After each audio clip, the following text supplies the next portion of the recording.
voudrais du soleil vert, des dentelles et des théières, des photos de bord de mer, dans mon jardin d'hiver.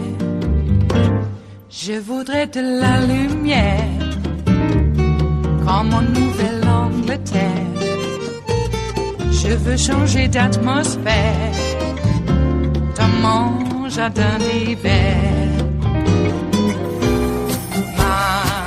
Ma fleur sous la pluie de novembre, tes mains qui courent, je n'en peux plus de t'attendre. Les années passent, il est loin, là je tombe. Nul ne peut nous entendre. Je voudrais du Fred Astaire, revoir un latte. Mike, when you first reported that Donald Trump wanted to use the Justice Department to prosecute his perceived political enemies, people like Hillary Clinton and Jim Comey, it was a big scoop. It is now essentially the policy of the Barr Justice Department. I mean, how much of this is just out in the open, Donald Trump wanting to punish someone that he probably views as being disloyal and Barr going along with it, because that, from the outside, seems to be how Barr rolls? Well, it's sort of remarkable, and I write about this in the book, about these memos that were written in April of 2018, sort of early on in the administration, by the White House counsel Don McGahn, that basically told the president that if you even appear to be meddling in the Justice Department's work, then you could face immense consequences. You could be voted out of office. You could be impeached. People at the Justice Department could resign. You're never going to be successful if you try and do this. And the funny thing is that despite being told this, the president continued to try and meddle in the Justice Department work, especially even just talking about it. And that's the thing that I think people lose sight of, is that by the president and the attorney general in different instances talking about investigations, they create the perception of an impropriety. It creates the perception that the most powerful person in the executive branch is putting pressure on the Justice Department to do the things that he wants done politically for him. So even if a case is made based on the merits, there are questions about it because the president has weighed in. There's a reason why previous presidents were counseled against weighing in about investigations, because it taints the perception of them.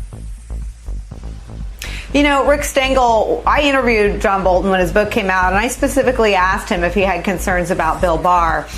His answer was no, but I think that meant he probably did and was trying to publicly curry some sort of, I don't know, favorable public rapport with him. But Bill Barr is implicated in John Bolton's book as one of the people, you know, when you're the national security advisor and you pull the fire alarm, there are not many people that are going to come. But one of them, it would appear Bolton thought, might have been the attorney general, who he called when he had concerns that the president's foreign policy had been corrupted by either personal business alliances or other personal interests with Turkey and China. I mean, should Bill Barr have anything to do with the criminal prosecution of John Bolton? No, he has a conflict of interest, and I'm sure Bolton didn't imagine that this would be the kind of end game. Let me just say, I had reservations about Bolton's doing the book and not testifying about impeachment for the House impeachment inquiry. That was not a profile in courage, and I have a problem with that. But I went back. I knew we were going to be talking about this today, and I went back and looked at the guidelines, because I had to follow the same guidelines for my book, which came out after I left the Obama administration, and they are guidelines. They are not rules or laws. It's a subjective choice. They say that it's voluntary for you to submit your book or your manuscript to your agency, whether it's the National Security Agency or the State Department. I remember when I submitted mine, I just submitted those parts that I thought might be a problem. They get back to you with suggestions. I think it's very, very clear here, and Mike was alluding to this, is that the Trump administration was using this as a way of delaying or perhaps ending the publication of Bolton's book. The NSC had approved it. Then the White House went back for a review. I think one of the things that Bolton's lawyer will say in court is that this was far from a good faith effort on the part of the administration to look for classified material. And finally, by the way, I would really trust John Bolton more than some, either Justice Department official or some low-level White House official to know what is a national security matter rather than what they think it is.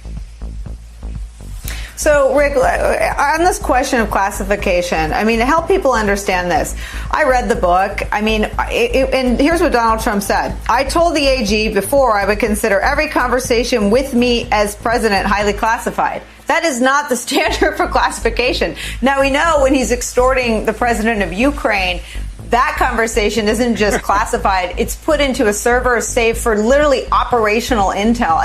They have a very loose and subjective relationship with classification. Can you talk about that factor?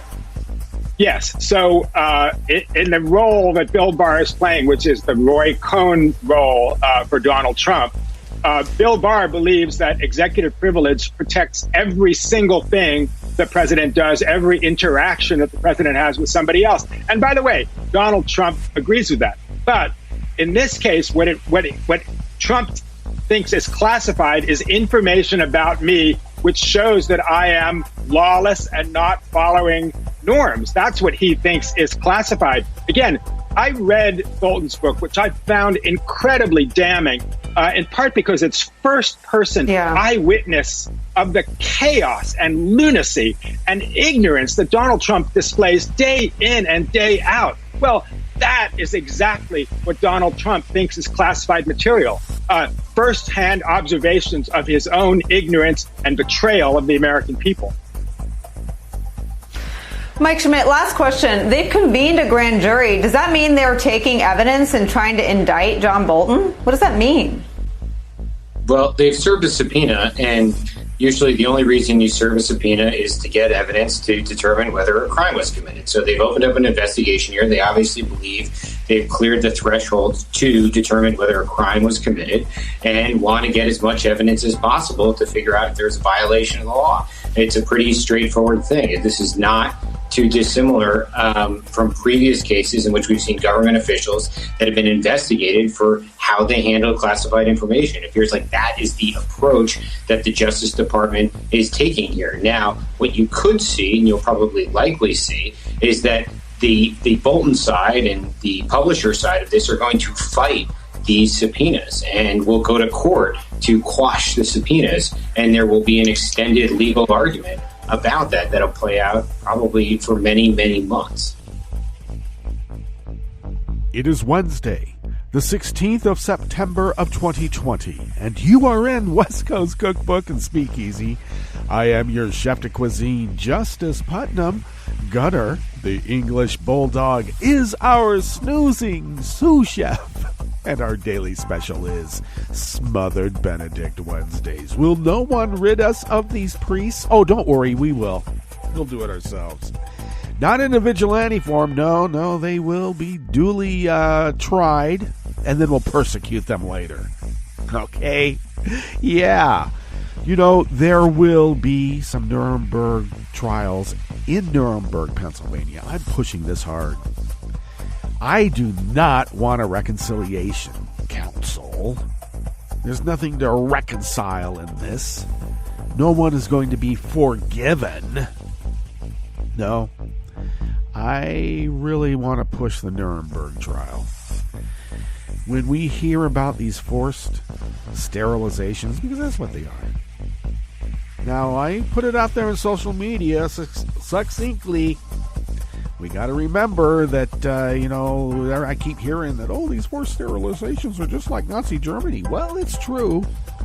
But let's remember that these forced sterilizations are just like the Nazis acting just like U.S. eugenicists. That's where the Nazis got the idea. We've been sterilizing indigenous women, women of color, poor. Look, the U.S. pretty much leads the world in forced sterilizations. Because we're so exceptional now, aren't we? Thought it was something in the past? No. Well, part of making America great again is going back to those halcyon days when you could do that with impunity and no one cared. No, I believe actually many people cared. But they didn't have the information technology that we have now, do they? Did they? Not the speed at which we can find out these improprieties. Why is this doctor still working? Oh, I know. It's part of our immigration policy. Now, the first thing DHS came out and said, they're so duplicitous. They came out and said there's no bizarre medical experiments going on with anybody in these facilities. Well, no one charged you with making a mangala going on. Why are you confessing to it? We're not doing a mangala. Oh, really? No one said you were. But now that you bring it up, is this another one of those Stephen Miller strategies to keep those vermin from coming back ever and their friends? We'll send them back to where they came from. They can tell their story about what happened to them, and then their friends will not want to come here seeking asylum. Asylum. That's for losers and suckers. Okay, so Trump had a town hall. How did he get talked into that? Because he's desperate. He is. He wanted to connect with real people. He thinks real people are the people he hires to go to his Nuremberg rallies. Yeah, there's a lot of Nuremberg going around, almost like a virus. So the people that he doesn't have to pay are actually true believers. They have that herd mentality. You need a herd mentality to be able to believe that herd immunity will work. With COVID, my God. Yeah, we'll just throw away 2-3 million people. Hey, it's not as bad as the 6.5 or more that died during the genocide from the Nazis. Actually, I think one was all told about 10 mil. So, 2-3 million doesn't seem like that much now, doesn't it? It's not genocide, especially when it's only going to hit the blue states. Think about that for a moment. They were going to do anything because they were convinced it was only going to hit the blue states. That is herd mentality at its finest. So Trump had his town hall, and he just does not know how to deal with real people because real people are losers and suckers. Actually, he found out that they're not his marks because a grifter hates their mark the most. That's why he invites all these people into these auditoriums now. Come on in. Don't wear a mask, except when you're near me. I just love when asked on live TV, or not necessarily live, but for the world to see. Trump said, "Hey, I'm not worried about it. I'm not going to get it. I'm too far away from those idiots. Come on." Okay. But people see that. They hear the tapes that Woodward has been releasing. Well, let's say if they hear it. Because what I'm getting now is that it's all fake. Woodward's book is a fake. Woodward is a fake. Trump, belittling and making it, just avoid the whole thing, belittling the whole COVID pandemic. Never said it. Because they are herd mentalists now, aren't they? Which is, I would say, a pretty nice way of calling him, a basket of deplorables. I think we're going to need a bigger basket. So QAnon candidates are actually winning in these small little districts, which is frightening. Now, this is just, who they're putting up. I suspect that more level heads in these so-called red districts are going to say, what the hell? Q? Now, I know that Q has made some inroads into suburban white women and their fear of, oh my God, I'm going to be killed in my sleep by the nefarious whatever. It'll be dark, that's for sure. Swarmy. Very swarmy. And that has tickled some part of the lizard fear. But I don't believe that it's as widespread, especially since we find out that Q really was a 400-pound guy sitting on a sofa somewhere. Then this somewhere happened to be New Jersey. I say 400-pound guy in a, metaphorical sense. Metaphorical? Well, just as an association with Trump's 400-pound guy. Whatever they say, they are doing. Just look. It's all there for the world to see.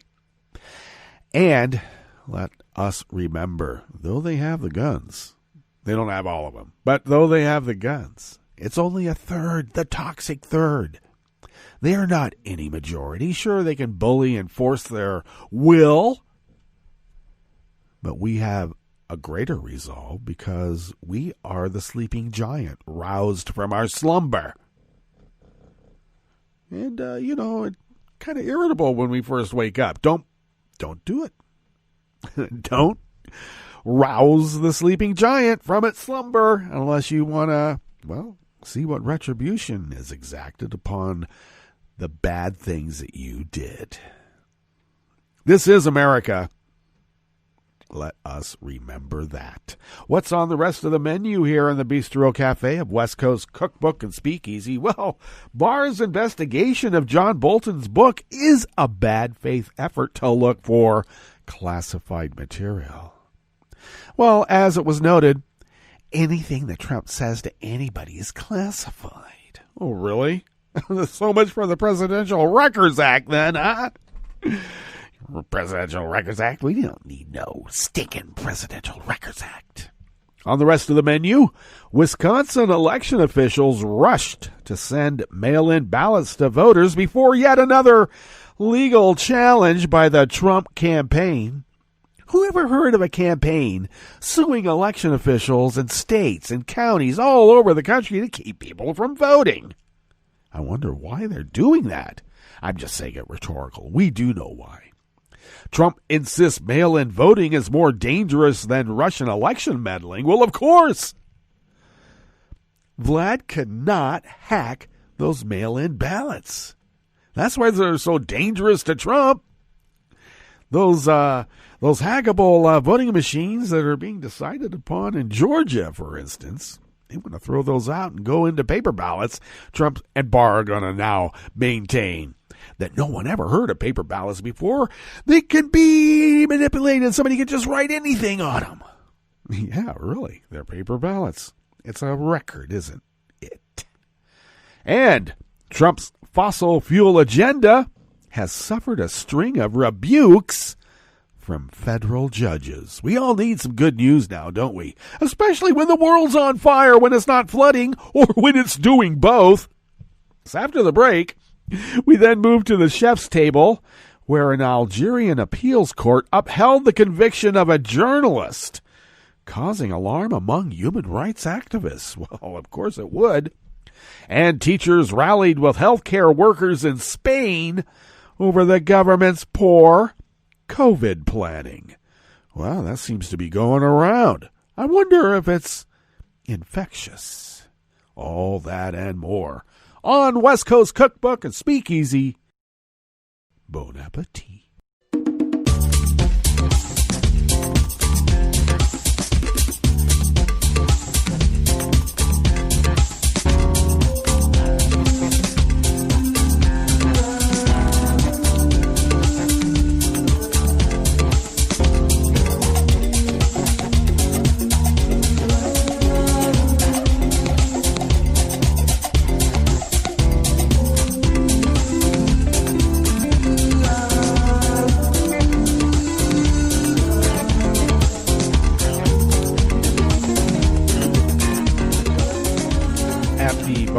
Homepage at netrootsradio.com. To the rightish of the page is our chat room link, monitored by Kelly Lincoln. Thank you, Kelly. To the leftish of the chat room link at the bottom of our homepage at netrootsradio.com is the link to our Patreons. site. And if you could please become a recurring Patreon of Netroots Radio, it really does help us pay our bills and get the needed funds to get the needed workhorse machinery that needs to replace the workhorse machinery that has been working like horses for over 4 years now. Wow. We've been doing this resistance radio for almost 10. And we had to replace the previous workhorses, and now these need to take a rest. Mostly because they're degrading. Yes, they are. And thank you so much for your generosity. If you would like to follow Netroots Radio on Twitter, do so at Netroots Radio. Tom takes care of that, and thank you, Tom, and also for all that you do.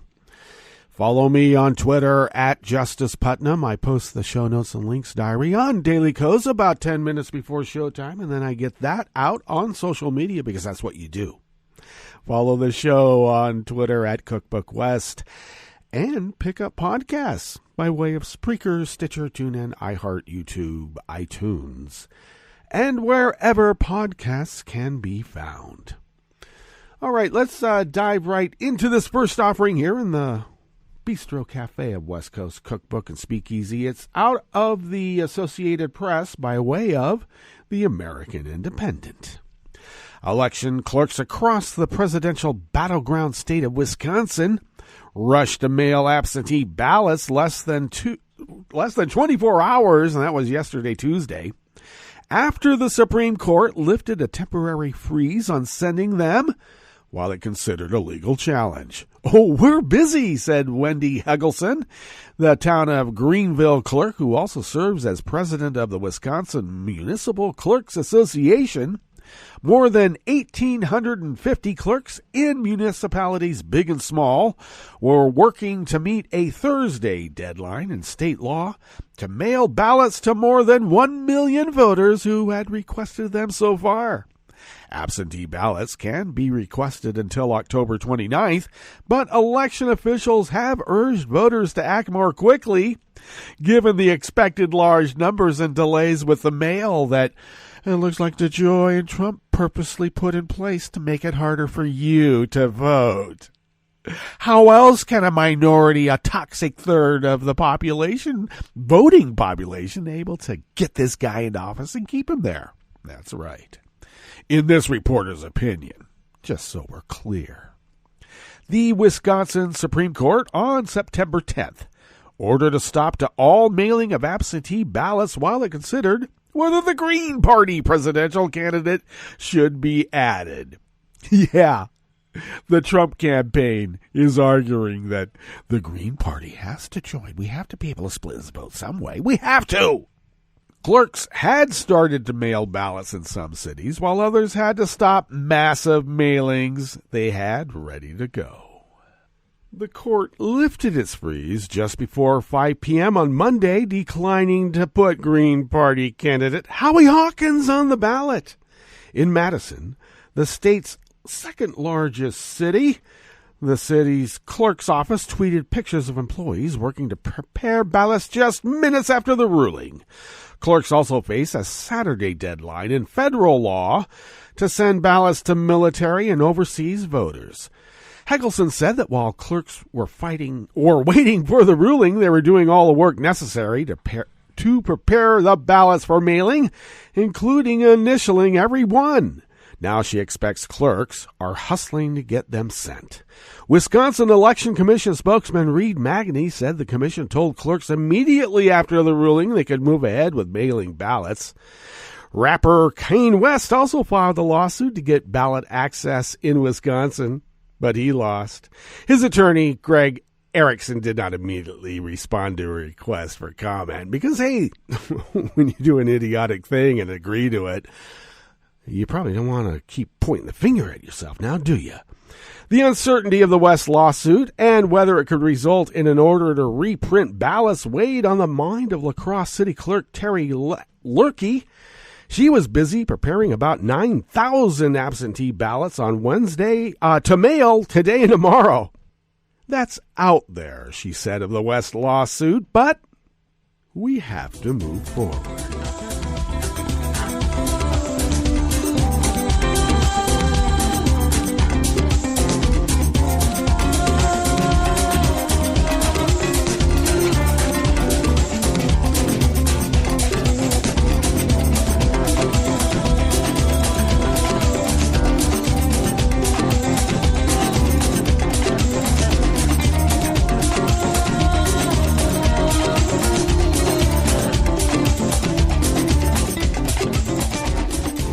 Charlie Singer of the American Independent brings us this next offering here in the Bistro Cafe of West Coast Cookbook and Speakeasy, Smothered Benedict Wednesdays. Donald Trump on Monday night claimed that an increase in mail-in voting is more dangerous than Russia's continued interference in the 2020 election, despite the fact that there's no evidence showing absentee voting is plagued with fraud. But there is plenty of evidence of Vlad interfering with our elections for quite a while now. I think the massive mail-in ballot is much more dangerous, absolutely. Trump said in an interview with Phoenix, Arizona Fox affiliate News Now, when asked whether he felt Russian interference or an increase in absentee balloting or absentee voting worried him more. Who's getting the ballots? Who's sending the ballots? He said. It's ridiculous.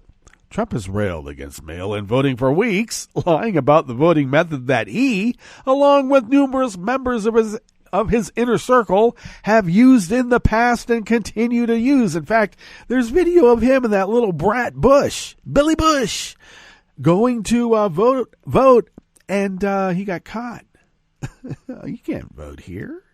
You can't vote absentee or whatever it was, but he got caught trying to manipulate and vote illegally. Trump got caught. It's on tape.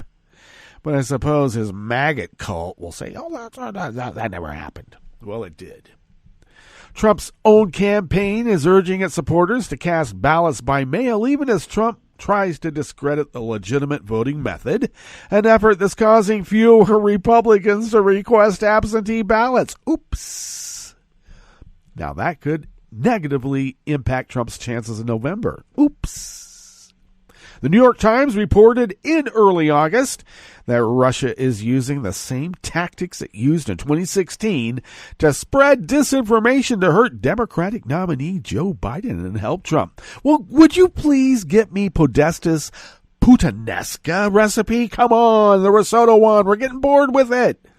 I mean, 3 years. It's more than 3 years. We need the Puttanesca. Vlad, if you're listening. Despite this, a whistleblower at DHS alleged last week that he had been pressured by acting DHS Secretary Chad Wolf to suppress a report about Russian interference in the 2020 election because it made the president look bad. Well, that's because Donald Trump is bad.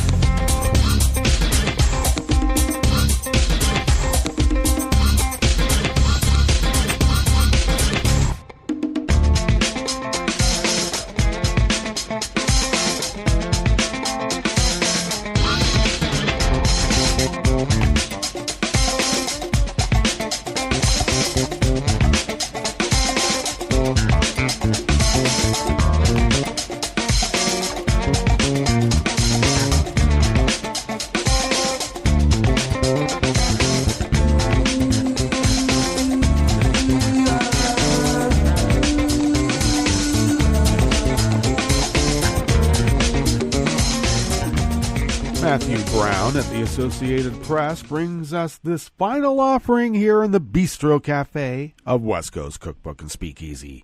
Federal courts have delivered a string of rebukes to the Trump administration over what they found were failures to protect the environment and address climate change as it promotes fossil fuel interests and the extraction of natural resources from public lands. Judges have ruled administration officials ignored or downplayed potential environmental damage in lawsuits over oil and gas leases, coal mining, and pipelines to transport fuel across the U.S.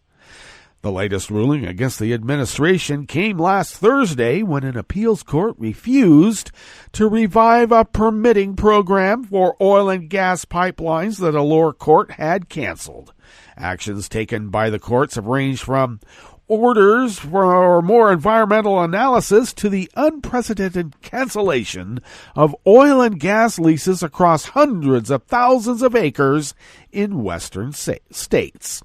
Some of the most far-reaching rulings have come from U.S. District Judge Brian Morris, an appointee of former President, the last one we had, by the way, Barack Obama, and was posted in Montana.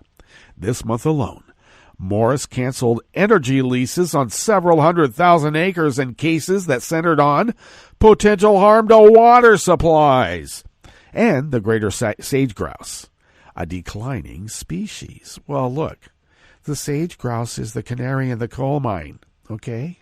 You want to keep them alive, otherwise they're going to tell us that we're dying too.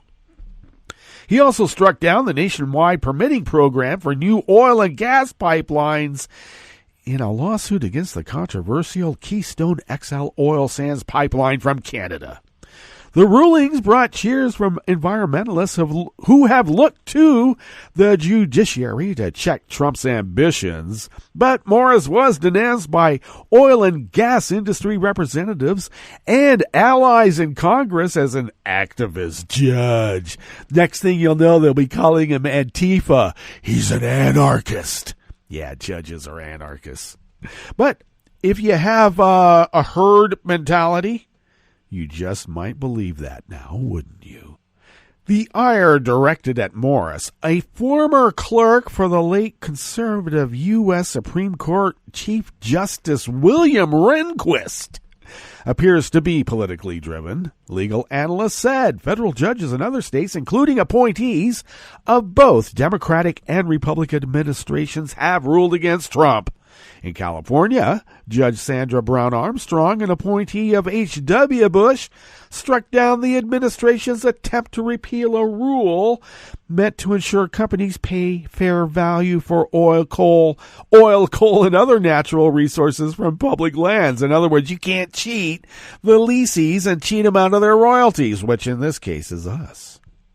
In Colorado, Judge Louis Babcock, a Republican appointee, sided with conservation groups and said the administration review of 171 proposed natural gas wells didn't look closely enough at the cumulative effect of drilling on climate change and the area's mule deer and elk populations. Oh, stupid animals, why do they have to get in the way?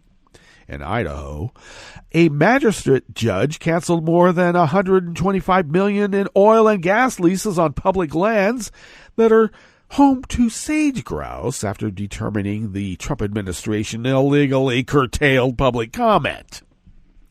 Administration officials said the courtroom setbacks had not stopped them from paring back burdensome regulations to create jobs and save taxpayer money while still upholding environmental protections and public health.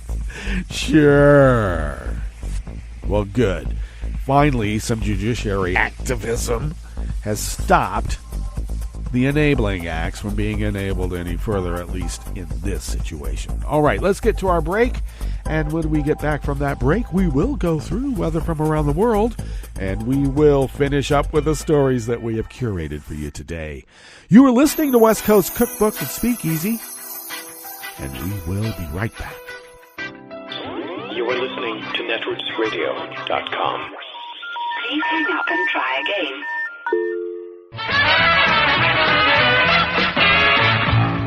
From a point at sea to the circles of your mind, a new force is at work for planetary transformation. New radio for a new Earth. This is Take Two Movie Review. I'm Kim Lowe. This week, it's the same word backwards and forwards. Christopher Nolan's new action thriller Tenet is the film tasked with bringing throngs back to the theaters after the quarantine. It certainly has a lot going for it. A $250 million budget buys a lot of effects, slick editing, over-the-top sound mixing, and plot twists if by the dollar. It's the last point where this one's problems emerge. In our allotted time, only the most general plot description is possible. Our hero, identified in the credits only as the protagonist, played by John David Washington, is an agent with no backstory whatever, working for the Tenet organization, trying to prevent an apocalypse by manipulating the flow of time. Early on, a white-coated scientist explains the basics. Having studied objects from the future with so-called inverted entropy, she's determined that there exists in the future a weapon that can destroy the past, which is to say our present. Enter a sadistic Russian arms dealer, his victim wife, and the protagonist's mandatory sidekick, brought off by Kenneth Branagh, Elizabeth Debicki, and Robert Pattinson, respectively, and we're off to what the New Yorker reviewer Anthony Lane calls Mission Indecipherable. Set amidst postmodern grandeur, big yachts, and with the multi-continental shooting we know Nolan loves, we get gunplay, car chases, and military operations in real and inverted time. Ironically, along with modern effects a la his Inception, most of the dazzle here is one of the oldest cinematic effects there is, running things backwards. So two questions emerge. Can a movie be considered good if you need an external plot summary to figure it out? And if it can be, should you consult that summary before or after you see it? Tenet certainly looks smart, but you might not feel that way leaving the theater. This has been Take Two Movie Review. I'm Kim Lowe. Catch up with us at TakeTwoMovieReview.com and feed us back on our channel on YouTube.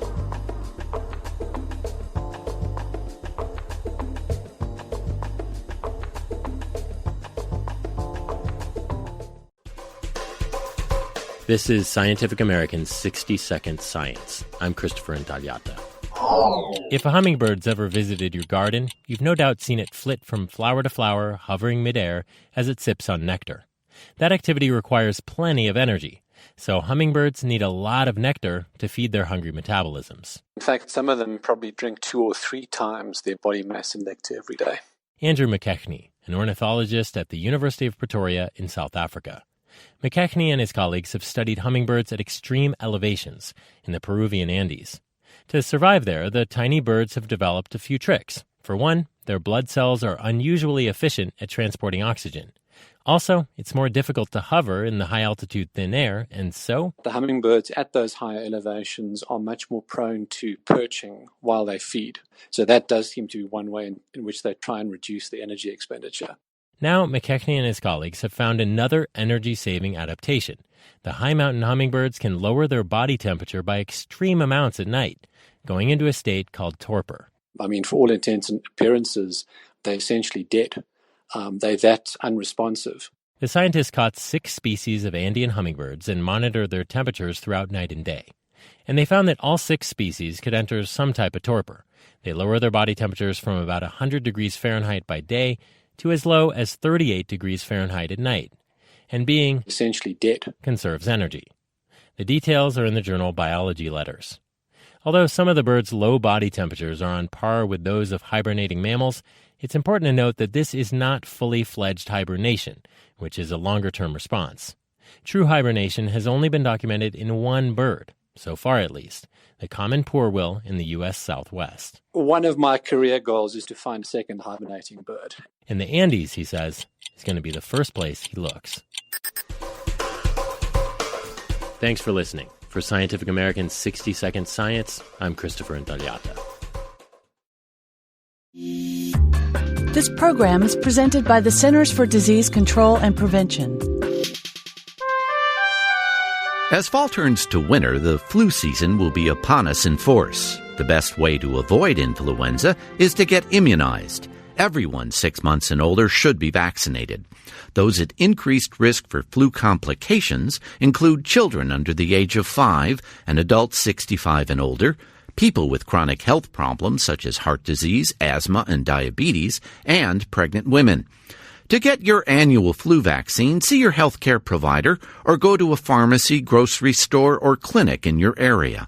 If you get influenza, talk with your healthcare provider right away about antiviral medication.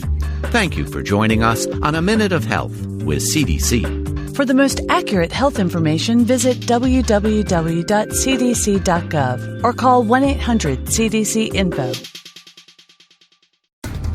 This is a message from CDC. After hurricanes, tornadoes, and floods, standing water and excess moisture help mold grow in your home, garage, and other structures. When you return to a home that has been flooded, know that you're likely to have mold. Mold puts your family's health at risk. If you have mold growing in your home, you should clean it up and fix other water problems, such as leaks in roofs, walls, or plumbing. Keep your children and pets out of affected areas until you've cleaned. Control moisture in your home to prevent mold growth. To remove mold growth from hard surfaces, use commercial products, soap and water, or a bleach solution of no more than 1 cup of household laundry bleach in 1 gallon of water. Follow the manufacturer's instructions. Never mix bleach with ammonia or other household cleaners. It will produce dangerous, toxic fumes. Open windows and doors to provide fresh air. For more information, visit cdc.gov or call 1-800-CDC-INFO. Hi, I'm Tom Hartman, and since you're listening to netrootsradio.com, show your progressive side and go to the donate button on the bottom of the homepage. It's progressives like you who power Netroots Radio and keep the progressive message beaming everywhere 24 hours a day. Just go to our donate button at the bottom of netrootsradio.com. Thank you for keeping progressive radio at full power.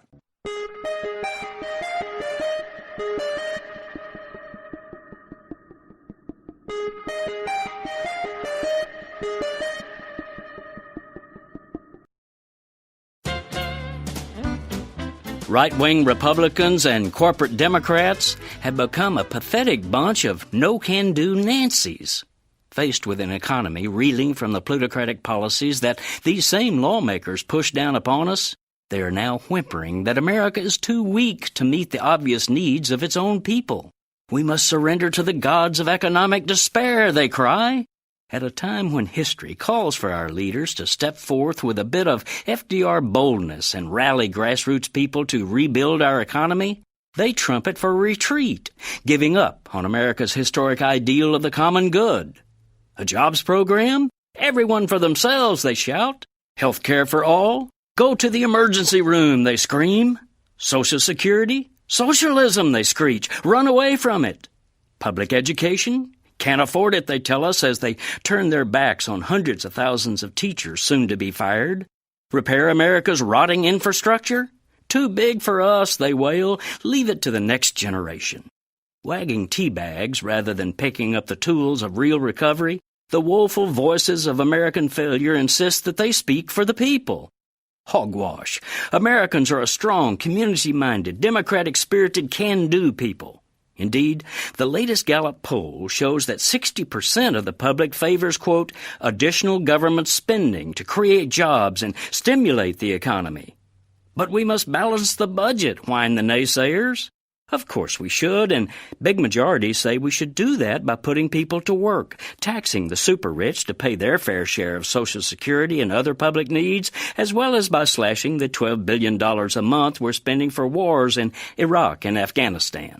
This is Jim Hightower saying it's time for these so-called leaders to stop whining and catch up to the people. Psst. Here's one book the powers that be definitely don't want you to read. It's Jim Hightower's rebellious new book titled Swim Against the Current. Even a dead fish can go with the flow. Written with co-agitator Susan DeMarco, Swim Against the Current urges all of us to break free of the corporate tentacles and live our progressive values. To show the way, the book tells the stories of grassroots folks who are doing just that in such areas as business, politics, healthcare, food, and religion. Hightower inspires all of us to buck the system. So take the plunge. Swim Against the Current is available now wherever books are sold. I'm Rick Smith, and this is Labor History in 2. On this day in labor history, the year was 2004. That was not a good day for hockey fans. The National Hockey League owners locked out the players. The owners and the players' union could not come to an agreement on issues including pay, free agency rules, and drug testing. League owners also wanted to implement a salary cap. The Players Association objected. The first game of the season was supposed to take place on October 13th. But across the country, the arenas stood silent. As the impasse dragged on, in February, the league announced the season was canceled. The Associated Press reported, quote, a hockey season on the brink is now a season gone bust. The NHL canceled what was left of its decimated schedule Wednesday after a round of last-gasp negotiations failed to resolve differences over a salary cap, the flashpoint issue that led to a lockout. The article continued, quote, no Stanley Cup champion will be crowned. The first time that's happened since 1919, when the 2-year-old league called off the finals because of a flu epidemic. It was the first time that a North American professional sports league lost a full season to a labor dispute. Some of the players found work in the European leagues at greatly reduced pay. It's estimated that the league lost $2 billion in the lockout and that players lost $1 billion in salaries. The impact of the lockout rippled throughout restaurants and other businesses that relied on the hockey crowds, causing layoffs for waitstaff.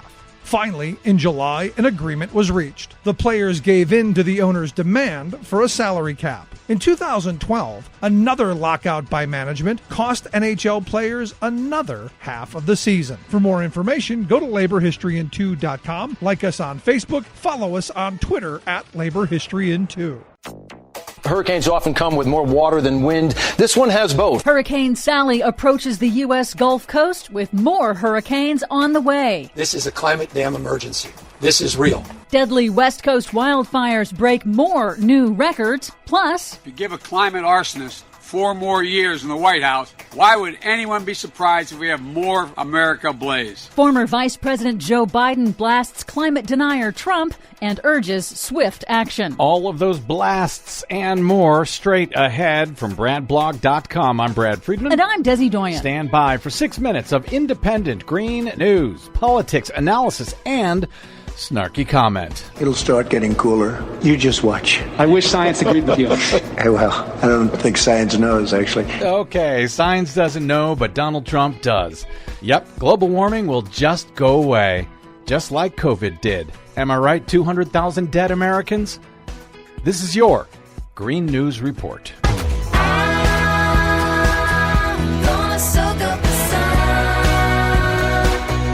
Okay, Desi Doyen, before we get to the absolutely appalling, idiotic, disgusting, latest thing the President of the United States said, we got another hurricane coming in, don't we? Oh, hell yes, we do. We've got compounding climate disasters. Climate change intensified mega fires burning out west, a mega drought across the southwest, and Hurricane Sally bringing flooding to the Mississippi Delta, all during a pandemic straining emergency services everywhere. Other than that, things are going great. Oh, and on Monday, an enormous chunk of Greenland's ice cap broke off in the Arctic, a development that scientists say is evidence of rapid climate change. Things are going very, very well. So first up, the 2020 Atlantic hurricane season is truly historic, fueled by man-made climate change warming the oceans. There are now 5 storms spinning in the Atlantic, and that's happened only once before on record since 1850. As we go to air, Hurricane Sally is lumbering toward landfall on the Gulf Coast after rapidly intensifying to a Category 2.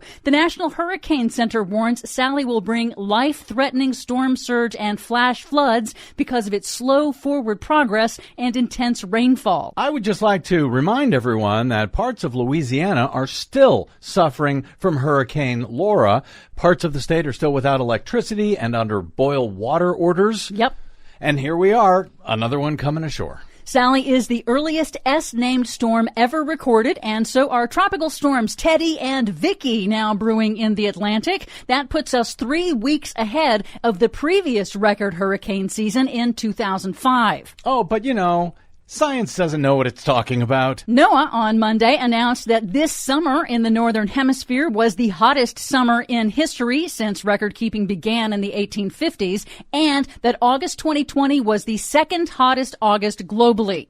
Meanwhile, wildfires continue to engulf parts of the West. In California, Oregon, and Washington, wildfires have now burned more than 5 million acres so far this year, a record. At least 35 people have been killed, tens of thousands evacuated, thousands of homes and even entire communities have been destroyed, and officials warn of long-term contamination of drinking water systems and soil from the fires. The August Complex fire in Northern California is now the largest in state history. It has burned more than 1,000 square miles and destroyed half of the Mendocino National Forest. Idaho has now become the latest western state to face evacuations due to wildfire. Climate and forest scientists say man-made global warming is directly responsible for intensifying the fires by dramatically deepening heat waves and drought, plus a century of U.S. Forest Service fire suppression policy. But on a visit to California on Monday to tour the devastation, President Trump blamed the states for the fires, again peddling absurd, repetitive falsehoods that they need to rake their forest floors. When California State Natural Resources Secretary Wade Crowfoot urged Trump to recognize climate science science and work with states on solving the crisis, Trump denied it exists. If we ignore that science and sort of put our head in the sand and think it's all about vegetation management, we're not going to succeed together protecting Californians. Okay. It'll start getting cooler. You just watch. I wish science agreed with you. Hey, well, I don't think science knows, actually. He is an idiot, and a deadly one at that. In stark contrast, Democratic presidential nominee Joe Biden rebuked Trump for denying basic science on both the coronavirus and climate change during a speech on Monday in Delaware. Calling Trump a climate arsonist, Biden warned that extreme weather impacts now threaten every state. The costs and the damages will get worse, but it can be solved with urgent action. We can and we will solve the climate crisis.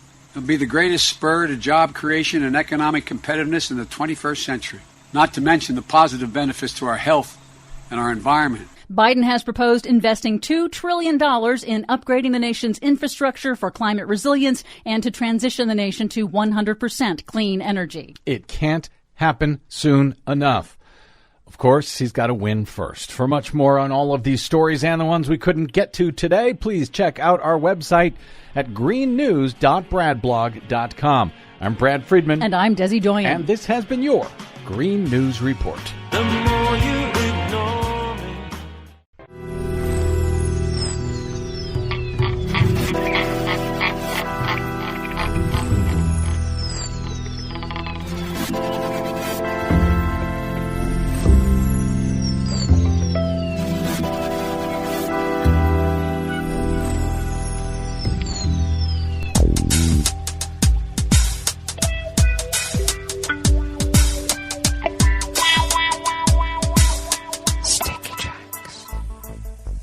Thank you for accompanying us here to the Chef's Table at West Coast Cookbook and Speakeasy Smothered Benedict Wednesdays. We always begin weather from around the world here along the banks of the Rogue River in the Rogue River Valley of Southern Oregon on the west coast of the continental United States. But we will have to abbreviate it because, well, we have a lot of issues happening here because of the wildfires, and I have some impatient animals, including our snoozing sous chef, who doesn't want to snooze much any longer. Will be partly cloudy today, and we are expecting areas of smoke and haze with reducing visibility. Highs in the low 80s, partly cloudy skies tonight with more smoke, lows in the upper 50s. Now we are expecting cloudy early tomorrow with partial sunshine and a slight chance of a rain shower, increasing overnight, and then showers on Friday. So we're looking forward to that. Confirmed cases in Jackson County and Southern Oregon have spiked to 981 with 3 confirmed dead. Ragweed pollen is considered high. Air quality index is unhealthy at 195 parts per million, and the daytime UV index is moderate now, down to 5.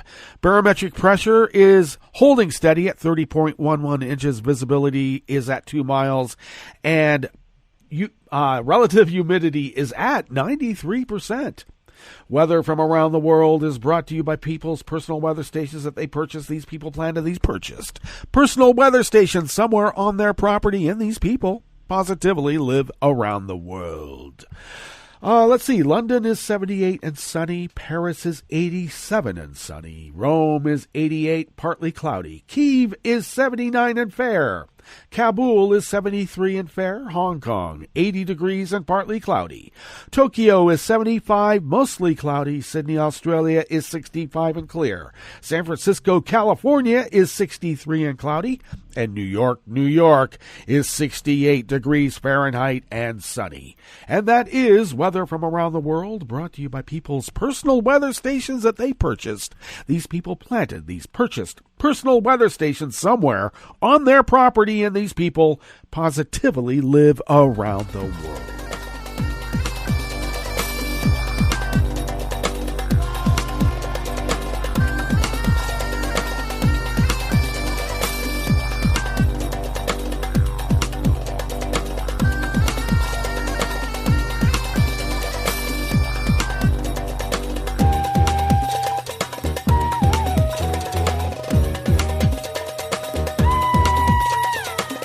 First amuse-bouche is from Reuters by the Reuters staff. So I guess that's a nice way of calling them anonymous worker bees.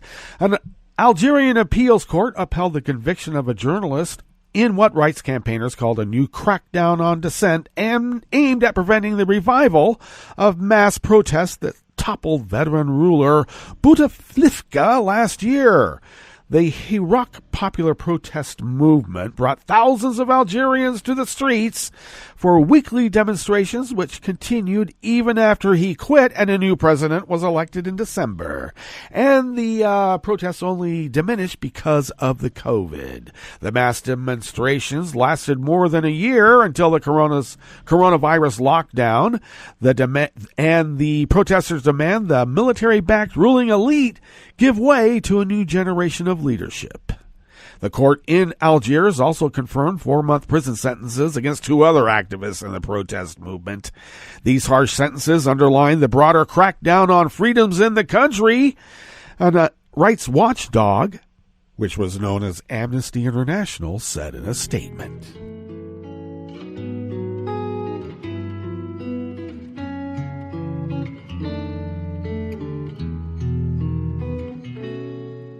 Je te donne ce mon amour pour la vie entière, la promesse de me trouver à tes genoux.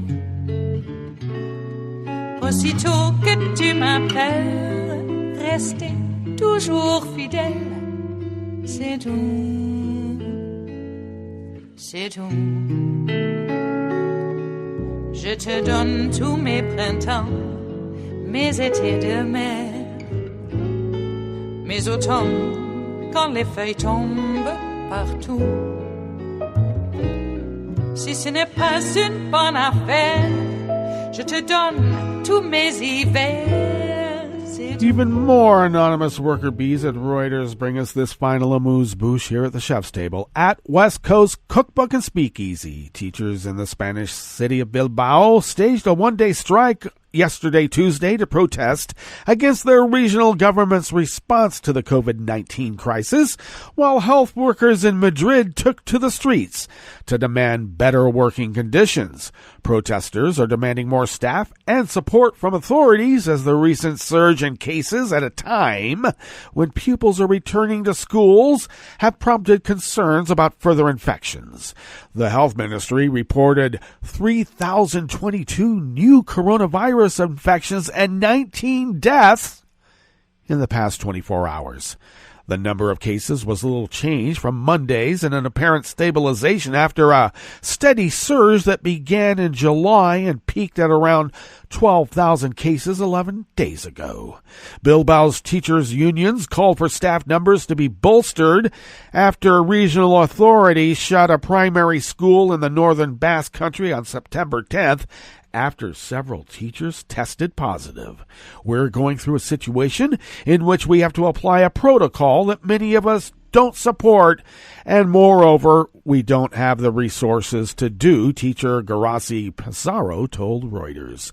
Teachers' unions and parent groups have criticized the government for making health and safety plans at the last minute.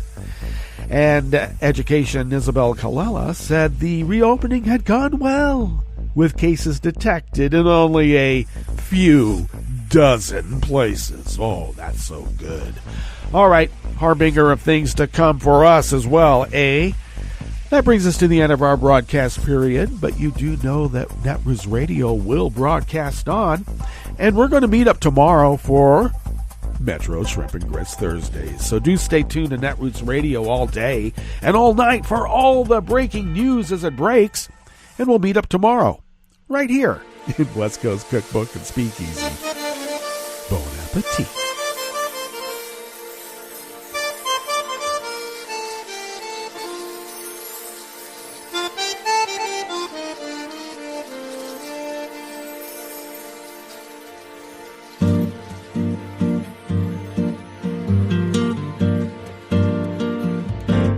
Je voudrais du soleil vert, des dentelles et des théières, des photos de bord de mer, dans mon jardin d'hiver. Je voudrais de la lumière, comme en Nouvelle-Angleterre. Je veux changer d'atmosphère dans mon jardin d'hiver. Ma robe à fleurs sous la pluie de novembre. Tes mains qui courent, je n'en peux plus de t'attendre. Les années passent, qu'il est loin, là je tombe. Nul ne peut nous entendre. Je voudrais du Fred Astaire, revoir un latte Goël. Je voudrais toujours te plaire dans mon jardin d'hiver. Je veux déjeuner par terre comme au long de golfe clair. T'embrasser les yeux ouverts dans mon jardin d'hiver. Ma robe à fleurs sous la pluie de novembre. Tes mains qui courent, je n'en peux plus de t'attendre. Les années passent, il est loin, là je tombe. Nul ne peut nous entendre. Ba-da-da-dum-di-da-dum. Ba-da-da-dum-di-da-dum. Ba-da-da-dum-di-da-dum. Dans mon jardin d'hiver. Ba-da-da-dum-di-da-dum. Ba-da-da-dum-di-da-dum. Ba-da-da-dum-di-da-dum. Dans mon jardin d'hiver. Dans mon jardin d'hiver. Dans mon jardin d'hiver.